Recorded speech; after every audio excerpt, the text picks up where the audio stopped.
Hey there, let's just dive right into this. If you're anything like me, you're probably keeping a pretty close, loving eye on the older adults in your life. Maybe it's your aging parents, or hey, maybe you're navigating your own health journey past the age of 50.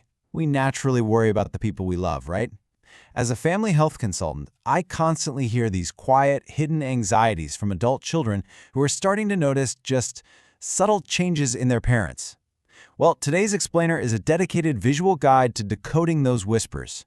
We're going to look at 7 specific warning signs the blood sugar might be running a little too high after 50. And trust me on this, some of these might really surprise you. I hear this exact phrase literally all the time. Blurry vision or feeling tired, it's just old age. It is so incredibly common to validate our own hidden anxieties by just brushing these things off. But here's the reality.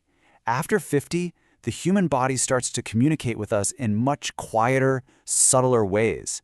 It doesn't always shout with sudden, severe pain. Sometimes it just whispers, and we've got to learn how to listen.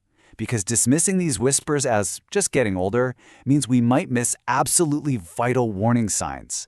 So here's our roadmap for today's explainer. First up, aging or blood sugar. Second, energy and sleep.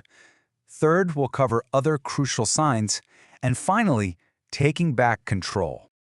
All right, kicking off with Section 1, aging or blood sugar. We're going to decode those early signs. Look at the stark contrast here. Normal aging is sort of a slow burn, right?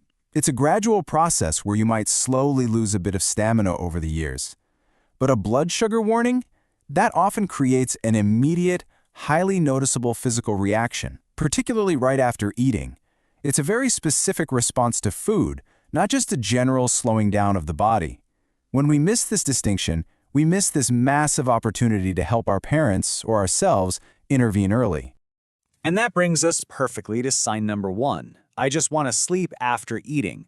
Have you ever heard your dad say this after a huge bowl of rice or a heavy pasta dinner? Or, let's be honest, maybe you felt it yourself. Extreme fatigue after eating carbs or sweets is incredibly common, but it's not just a sign that you really enjoyed your meal. Think of this like a little biological movie playing inside you.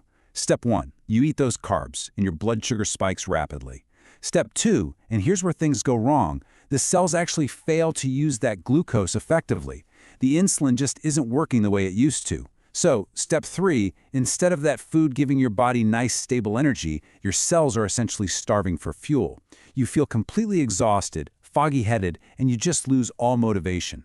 After 50, this inability to bounce back to a stable baseline happens much, much more frequently. Moving right along to Section 2, energy and sleep. Specifically, those really frustrating nighttime disruptions. Here's sign number 2, unexplained, constant thirst, and a really dry mouth. And man, is it uncomfortable. Just imagine your mom keeping this massive pitcher of water on her nightstand because she wakes up feeling completely parched. This isn't just because the bedroom air is dry. It's actually the body's desperate attempt to water down all that excess sugar floating around in the bloodstream. Let's break down this chain reaction happening right inside the kidneys. Look at how this cascades. Excess sugar is lingering in the blood. Because the levels are way too high, your kidneys literally have to work absolute overtime to filter it out. I mean, they are running a marathon. The only way the body can get rid of this sugar is by expelling it via urine. And that rapid, constant loss of fluids leads directly to step 4, chronic dehydration. Which leads us directly to sign number 3, waking up 2, 3, maybe even 4 times a night to urinate. If your aging parents are getting up this often, their sleep quality is being absolutely wrecked. And without good sleep, their daytime energy plummets, their mood drops, and their overall health takes a massive hit. It's this brutal, vicious cycle that all traces back to the kidneys working overtime to clear out that sugar. Okay, let's get into Section 3, other crucial signs. These are the actual physical manifestations you need to watch out for. Sign number 4 is blurry vision. Remember that myth we talked about at the very beginning? Oh, it's just getting older? Let's bust that myth right now. When glucose spikes, it actually changes the fluid levels inside the lenses of your eyes. It physically makes it difficult for the eyes to focus, and this often happens right after a meal or in the evening when the body is tired. If this keeps happening for years, it can literally damage the blood vessels in the eyes. It's not just aging, guys, it's chemistry. Then we have sign number 5, which is actually a whole cluster of symptoms. Think slow-healing cuts, bruises that just hang around forever, or really dry skin. Here's why. High blood sugar fundamentally restricts your blood circulation. If your blood isn't circulating properly, your body simply cannot deliver the nutrients it needs to repair a cut or a bruise. Now, the healing process naturally slows down a bit after 50 anyway, but high blood sugar, that slams the brakes on it almost entirely. Now, sign number 6. I need to give a really gentle but serious warning here. Numbness, tingling, or that burning pins and needles sensation, usually starting right down in the feet or the toes. Over time, high blood sugar actually damages nerve endings, and since our feet are the furthest away from our heart, they usually feel it first. Why is this such a big deal for older adults? Because numbness absolutely destroys balance, and that drastically increases the risk of really dangerous falls. All right, let's switch gears for a second with a question. Why on earth would you feel hungry right after eating? You or your parents just polished off a full, heavy meal, but 30 minutes later, you're back rummaging through the pantry looking for snacks. Well, this brings us to our 7th, and honestly often most surprising, warning sign. When we contrast what you think is happening with the biological reality, it's wild. Because insulin isn't being efficient. The sugar you just ate stays totally trapped in your blood. It never actually enters the cells to give you energy. So your cells are literally starving, and they're screaming panic signals to your brain saying, "Hey, I need food down here." This sets off a deeply confusing cycle of constant hunger, intense sugar cravings, and really frustrating weight gain. Which brings us to our final section, Section 4, Taking Back Control. This is all about hope and really simple, actionable solutions. Please remember this crucial point. Experiencing some of these signs does not mean you automatically have a definite diabetes diagnosis. Absolutely not. But it is a vital, undeniable signal from your body. It's a friendly nudge to go check your blood sugar and just have an open, honest chat with your doctor. Early detection is everything here. It's about proactive care, not panic. That's our motto.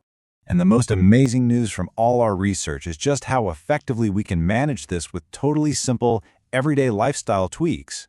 Extreme, restrictive diets are not the answer. Instead, help your parents prep a fiber-rich meal.